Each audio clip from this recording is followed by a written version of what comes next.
yakoze indirimbo nyinshi cyane ziri international hit, yakoranye n'abahanzi bakomeye mu isi, yitabiriye ibitaramo bya mbere bikomeye mu isi. Niwe muhanzi wa mbere w'umunyarwanda waririmbye mu gikombe cy'isi, niwe muhanzi wa mbere w'umunyarwanda waririmbye muri UN headquarter, wongeraho kawe muhanzi wa mbere w'umunyarwanda waririmbye mu cyo bita Dubai Festival. Icyo gihe yari kumwe n'uwo bita Wizkid, yari kuri stage imwe n'uwo bita Diamond Platnumz, yari kuri stage imwe kandi n'abahanzi bakomeye mu isi. Yakoze ibintu byinshi mu muziki w'u Rwanda. 2010 yaje kuva mu Rwanda yerekeza muri Leta Zunze Ubumwe za Amerika, amushinja yuko ngo yari atorotse, ariko aragiye kurushaho kongera ubumenyi ndetse yaragiye kurushaho kongera ubumenyi ku muziki we. Ngwino ubane nanjye uyu munsi ngende nkurushaho kukubwira byinshi utigeze umenya, cyangwa se ubuzima butangaje, amateka n'ibintu byinshi utamenye ko bita Deben Tiger B, cyangwa se ushake umwite Benjamin Mugisha. Niyo mazina ye yiswe n'ababyeyi. Yavutse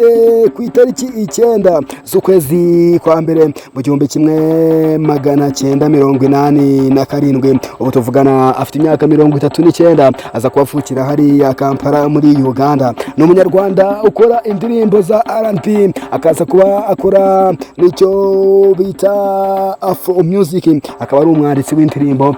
Rimwe na rimwe ujya unyuzamo akaririmba n'indirimbo zo guhimbaza Imana, cyangwa se agakora icyo bita sekwira, ariko ari ukugira ngo ashyireho indirimbo zishima Imana. Mwite Deben cyangwa se mwite Tiger B nk'uko agenda yita muri iyi minsi. Ni umwe mu bahanzi u Rwanda rufite bakomeye, cyangwa se na nubwo washidikanya kumushyira ku rutonde rw'imbere mu bahanzi ba mbere bakomeye. So ushaka kwibaza ngo ubundi ibyo bita kuririmba cyangwa se injyana cyangwa gukora imiziki ubita Mugisha Benjamin cyangwa se Deben cyangwa se Tiger B yaje kuba abikora. So guys, Mugisha Deben cyangwa se Tiger B basanzwe ari umuhanzi ukomeye mu Rwanda ndetse no muri Afurika muri rusange. Yaje kuba akurira mu gihugu cya Uganda mu murwa mukuru Kampala. Aza kuba avuka ku mubyeyi w'umupapa bitasha Mbonima, mu gihe umubyeyi we w'umuma yitwa Mbabazi Esther. So ubita rero Deben cyangwa se Tiger B ibintu byo kuririmba bitangiye kera cyane akiri umusore cyangwa se akiri urubyiruko, ari ko aririmbaga muri korali y'urubyiruko aho yajyanaga n'ababyeyi be, ndetse icyo gihe iyo korali kandi yari iri kumwe n'abandi bahanzi ubu ngubu mu Rwanda bakomeye nk'uwo bita Meddy Muramuzi ndetse n'uwo bita Rick. Gusa none ngo abasore kuri batatu bagaragazaga impano zo kuririmba mu buryo budasanzwe, maze bita ngo Deben ndetse n'uwo bita Meddy baza kubafata umwanzuro wo kuririmba sekira cyangwa se binjira mu ndirimbo z'isi. Icyo gihe ngo bita Deben mu mwaka wa 2008, 2007 ndetse kugeza muri 2009 baje kuba asohora indirimbo nyinshi zagiye zirushaho kugenda zimenyekana n'abantu benshi, maze zigenda zimufungurira imiryango itandukanye. Ngo mu ndirimbo yakoze zakunzwe n'abantu benshi ngo harimo indirimbo bita Urarenze, Ese Nibyo, Amahirwe ya Nyuma, Inshuti Nyanshuti, Wigenda, Amakosa ndetse Amaso ku Maso. So guys, ngicyo gihe bita Deben aramaze kuba ikimenya bose mu Rwanda, yagiye gukana ibihembo bitangaje ndetse bishimishije bitewe n'indirimbo yari yasohoye muri iyo myaka, dore ko ngo byagiye bimuhesha ibihembo bya Salax n'igihembo yatwaye cy'umuhanzi wa mbere muri R&B mu mwaka wa 2008 ndetse na 2009. Aza kuba atwara ikindi gihembo cya R&B, aza kuba atwara kandi igihembo cy'umuhanzi mwiza muri 2010 nk'umugabo, aza kuba anatwara n'igihembo cy'indirimbo yabaye nziza uwo mwaka muri 2010. Aza kuba abona amahirwe yo kujya kuririmba hanze mu y'u Rwanda, ubwaje kuba ajyana n'uwo bita Meddy, baza kuba berekeza muri Leta Zunze Ubumwe za Amerika ari naho. So guys, gusa n'uwo bita Deben ngo bitewe n'uburyo ngicyo gihe yarakunzwe ndetse agenda akora n'indirimbo nyinshi cyane zamaze yagenda zikundwa n'abantu benshi ku isi, ngo yaje guhabwa amahirwe maze aza kuba atumirwa nk'umuhanzi, aza kuba aririmba mu gikombe cy'isi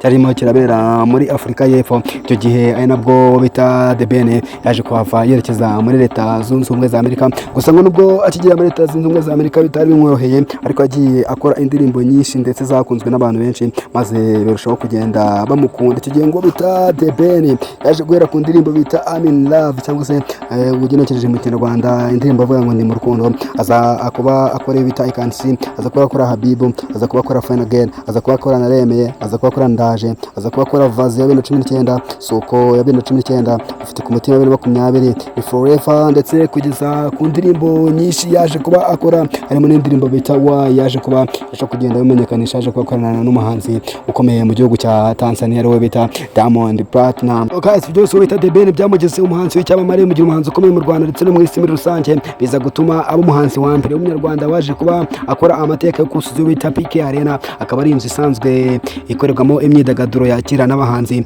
hano mu mujyi wa Kigali, kandi yaje kuba akora andi mateka, aza kuba ari we muhanzi wa mbere w'umunyarwanda waje kuba yitabira icyo bita Dubai Festival, aho yari kumwe ku rubyiniro rumwe n'abandi bahanzi bakomeye muri Afurika nk'uwo bita Wizkid, Diamond Platnumz ndetse n'ibindi byamamare byari byaturutse hirya no hino ku isi. Kandi usibye ibyo ngibyo yaje kuvugwa mu rukundo n'abakobwa benshi, gusa nanone biza kurangira yihebeye uwo bita Uwicyeza Pamela. Ubu ngubu bamaze kuba bashyingirana nk'umugabo n'umugore, dore yuko baje kuba bamenyana. Ubwo bita Uwicyeza Pamela yitabiraga irushanwa rya Miss Rwanda, maze uwo bita Pamela akaza kwegukana igihembo cya Miss of Photogenic, cyangwa se umukobwa uzi kwifotoza, cyangwa se umukobwa waberewe n'amafoto. Gusa nanone uwo bita The Ben icyo gihe baje kuvugwa mu rukundo, maze biza kurangira uwo bita The Ben aje kuba amwambika impeta y'urukundo, maze baza kuba bemerana kubana nk'umugabo ndetse n'umugore. Ubu ngubu bamaze kuba babyarana umwana umwe. Gusa uwo bita The Ben kandi akakomeje kugenda akora n'izindi ndirimbo nyinshi zigiye zikunzwe, dore yuko kandi mu minsi ishize cyangwa se mu mezi make ashize yaje kongera gukora andi mateka, baza kuba nanone baririmba mu gitaramo cye akora buri mwaka buri ya mbere z'ukwezi kwa mbere, igitaramo bita The New Grover. Baza kuba baririmbana n'uwo bita Bruce Melody, nanone BK nabaza kuba bayuzuza, nubwo bitari byoroshye. Ni igitaramo kandi cyakurikiwe n'amagambo menshi, gikurikirwa n'ibintu byinshi, dore yuko mbere yuko kiba hari havuzwe n'andi magambo menshi, dore yuko bavugaga uwo bita The Ben ndetse n'uwo bita Bruce Melody bakomeza kugenda babahanganisha, bavuga bati ninde muhanzi wa mbere w'umunyarwanda, cyangwa se ninde king w'umuziki w'u Rwanda, nubwo bose bagenda biyita aba. Dushidikanyije yuko bita The Ben ari umuhanzi ukomeye cyane muri Afurika, waba uri kwibeshya, dore yuko mbere yuko nsoza reka manze nkubwire ama collaboration ari international bita The Ben yagiye agaragaramo. Yakoze iyo bita Binkorera ariko umuntu bita Shiba Karungi all the way from Uganda, azakora iyo bita No You No Life ariko umuntu bita B2C no guturuka mu gihugu cya Uganda, azakora iyo bita Why ariko umuntu bita Diamond Platnumz guturuka mu gihugu cya Tanzania, ndetse azakora n'uwo bita Otile Brown, tutibagiye uwo bita Meddy wo mu Rwanda.